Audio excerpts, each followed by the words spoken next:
Reasoning ability के इस session में हम अल्फ़ाबेट के बारे में डिस्कस करेंगे। अल्फ़ाबेट बहुत ही इजी और इंटरेस्टिंग टॉपिक है और इस तरह के क्वेश्चन को करने में कुछ ही सेकंड्स लगते हैं।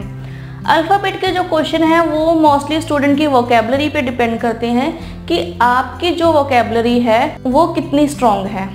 ठीक है, अगर आपकी वोकैबुलरी स्ट्रॉन्ग है तो आप इस तरह के क्वेश्चन को कुछ ही सेकंड में सोल्व कर सकते हैं। तो हम अल्फ़ाबेट से रिलेटेड क्वेश्चन करेंगे। अल्फ़ाबेट से रिलेटेड क्वेश्चन करने से पहले मैं आपसे एक सिंपल सा क्वेश्चन पूछ लेती हूँ कि जो इंग्लिश लिटरेसी है उसमें कितने अल्फ़ाबेट्स होते हैं।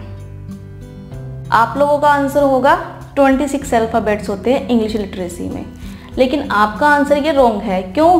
क्योंकि इंग्लिश लिटरेसी में एक ही अल्फ़ाबेट होता है, 26 उस अल्फ़ाबेट के लेटर्स होते हैं। तो A to Z के कंप्लीट सेट को हम अल्फ़ाबेट कहते हैं, ना कि ABCD को हम अल्फ़ाबेट कहते हैं।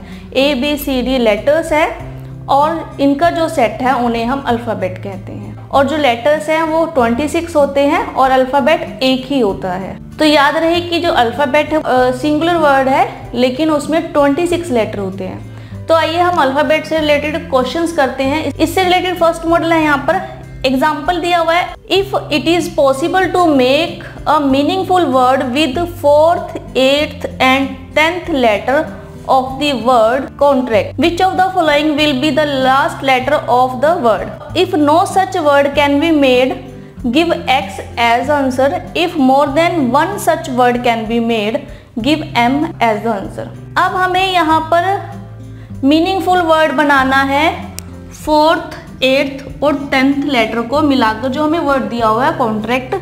ठीक है, और हमें बताना है कि उस वर्ड का लास्ट लेटर कौन सा होगा। अगर हम कोई भी वर्ड नहीं बना पाते तो हमारा आंसर X होगा, और अगर हम एक से ज़्यादा वर्ड बना पाते हैं तो हमारा आंसर है वो M होगा। तो हम स्टार्ट करते हैं।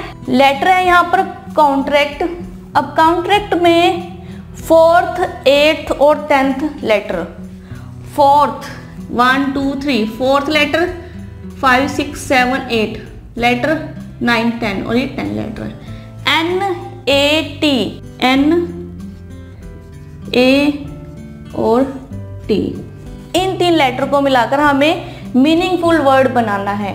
अगर तो इन तीनों लेटर को मिलाकर कोई भी वर्ड नहीं बनता तो हमारा आंसर X होगा, और अगर इन 3 लेटर को मिलाकर एक से ज़्यादा वर्ड बनते हैं तो हमारा आंसर जो है वो M होगा। तो अगर हम इन तीनों लेटर से देखें NAT, तो अगर हम इसे वर्ड फॉर्म करें तो फर्स्ट वर्ड होगा NAT नेट। ठीक है, सेकंड वर्ड होगा ANT आंट। ठीक है, और थर्ड वर्ड भी बन सकता है इसे। थर्ड वर्ड होगा, ये सेकंड है, और थर्ड वर्ड होगा TAN 10। तो हम यहाँ पर NAT लेटर से 3 वर्ड फॉर्म कर सकते हैं, नेट, आंट एंड 10। तो अब हमने एक से ज़्यादा वर्ड बना लिए यहाँ पर, मतलब इस 3 लेटर से हमने एक से ज़्यादा वर्ड, हमने मीनिंगफुल वर्ड बनाए हैं यहाँ पर। तो हमारा जो आंसर है वो होगा M। अगर इन लेटर से कोई भी वर्ड नहीं बनता तो हमारा आंसर होता X। और अगर हम एटलीस्ट 1 वर्ड बना पाते, तो अगर हमारा वर्ड यहाँ पर बनता नेट, तो यहाँ पर लास्ट लेटर है T। तो अगर हमारा सिर्फ एक वर्ड बनता तो हमारा लास्ट लेटर होता है इसका आंसर T, तो हमारा आंसर होता C। ठीक है, अगर आंट बनता तो भी आंसर होता T। ठीक है, और अगर यहाँ पर 10 बनता, तो अगर यहाँ पर 10 बनता, सिर्फ एक सिंगल वर्ड बनता, तो हमारा आंसर यहाँ पर होना था BN। ठीक है, तो इस तरह से आप इन क्वेश्चन को इजीली सॉल्व कर सकते हो। अब ये डिपेंड करता है कि इन लेटर से कितने आप वर्ड बना सकते हो। अब ये आपकी वोकैबुलरी पे डिपेंड करता है कि आपकी वोकैबुलरी कितनी स्ट्रॉन्ग है।